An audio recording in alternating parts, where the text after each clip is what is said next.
8 12 লেখা আছে না, যিশু আবার লোকদের কাছে কথা কহিলেন, তিনি বলিলেন আমি জগতের জ্যোতি।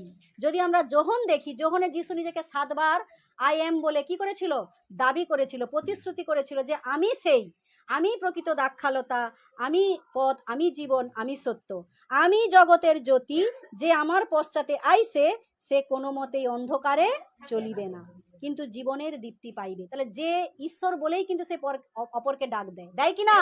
কেন? সে জানে আমি ঈশ্বর, সে আজীবন বেঁচে থাকবে, বেঁচে থাকলে তবেই তার পিছনে অপরকে চলার সুযোগ করে দিবে, তাই কি না? কিন্তু যদি সে নিজে মারাই গেল, তাহলে কি সে অপরকে ডাক দিবে?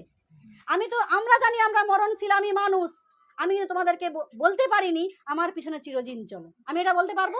কেন কি আমি মানুষ, আমি মরণশীল, আমি আজকে আছি কালকে নাও থাকতে পারি। কিন্তু যিশু তাহলে কেন বলে গেছে আমি জ্যোতি, আমার পিছনে যে চলে সে অন্ধকারে চলিবে না।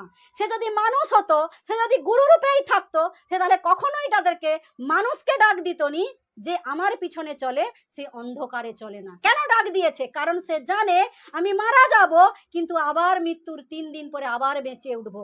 তাই সে পুরো পৃথিবীর মানুষকে ডাক দিয়েছে আমি সেই জ্যোতি, তোমরা আমার পিছনে চলো, হে পরিশ্রান্ত ভারাক্রান্ত আমার পিছনে আসো। মানুষ হলে ডাক দিত নি, মানুষ হলে সে জানতো মরণশীল, সে মরে গেলে আর বেঁচে উঠবে নি, আর বেঁচে উঠে। কিন্তু যিশু ঈশ্বর বলেই সে ডাক দিয়েছে আমি পুনরুত্থিত হয়েছি। হালেলুয়া।